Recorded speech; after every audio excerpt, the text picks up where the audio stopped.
Chickpea French fries. Crispy, Golden. and dangerously moreish. But tell me, have you ever heard of them? Or better yet, tasted them? They're a game-changing alternative to your classic potato chip. We are the real French fries, not Belgian like our potato cousins. But are they actually better? Well, stick around to the end of the video and we'll find out. And because they're a very French recipe, I brought in my special assistant, Frog Leg.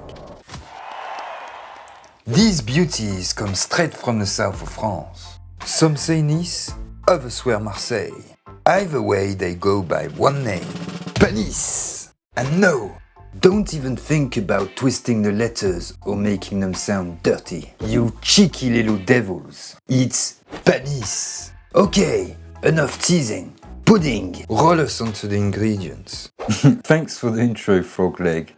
Here's what you need to make panisse. You need chickpea flour. You can find it at Whole Foods, in most supermarkets or online, plus water or stock, salt, pepper, a splash of good olive oil and some neutral oil for frying. I'm using canola.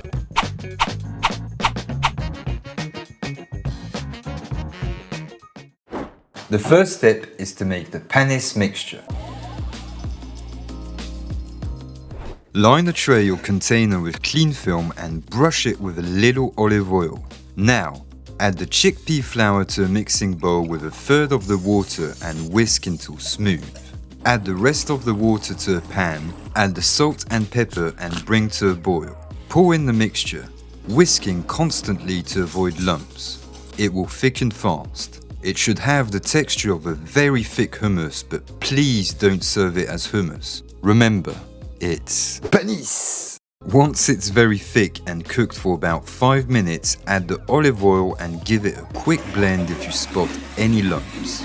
Spread it straight into the tray we prepped earlier, flatten the top and refrigerate until it's firm enough to cut. About 2 hours. While that sets, let's talk about sauces. I'm going with Confit garlic mayo, but these fries love romesco, tzatziki, or even olive tapenade. And if you don't feel like making any sauces, well, just grab some mayonnaise or ketchup from the fridge. I won't judge you. But I will.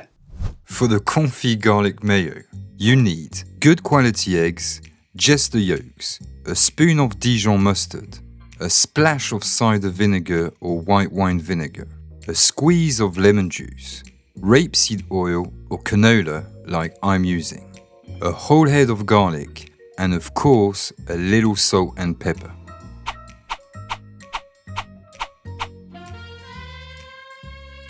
Start by peeling the garlic and placing the cloves into a small saucepan.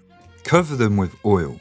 You can use olive oil if you like, but personally I find it a bit too strong for mayonnaise. Bring it to a very gentle simmer and let it cook slowly for about 10 to 15 minutes, until the cloves are soft and lightly caramelized. Let them cool, then strain through a sieve, and don't throw away that oil.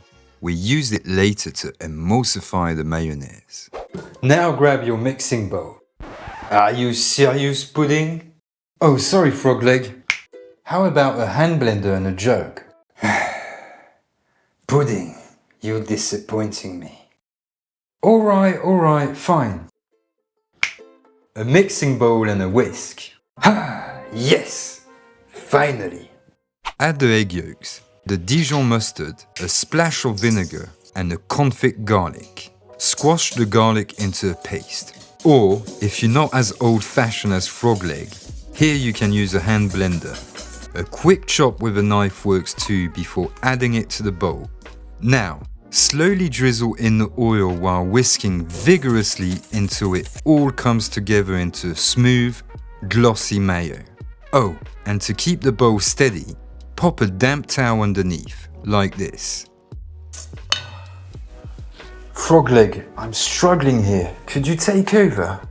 Ah, Pudding, you're such a wimp. Let me show you. Check out my whisking muscle. Wow. Once it's the texture you like, season with freshly ground pepper, salt, and lemon juice. Taste and adjust as needed. Finally, transfer it to a container. Press cling film directly on top to stop the skin from forming and let it infuse in the fridge for at least an hour. Trust me, the flavor only gets better.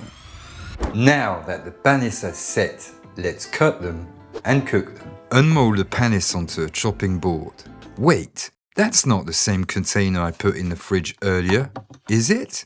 Yeah, it's a plate. Here's why. I actually messed up the first batch, miscalculated the water, and it didn't set properly. So I remade it. But don't worry, the written recipe is the correct one. You need 3 times as much water as chickpea flour. Now, slice it into French fry shapes. Hey Pudding, look at my panisse. It's bigger than yours.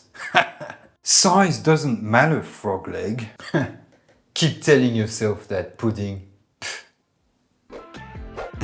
Now, deep fry the panisse in canola oil or any good frying oil at 180 degrees Celsius, 356 Fahrenheit, until golden and crispy.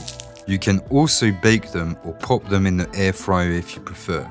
Drain on a paper towel, sprinkle with a little fleur de sel, and serve with that wonderful garlic mayo.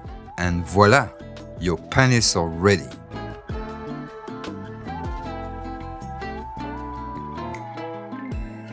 Wait, can you hear that?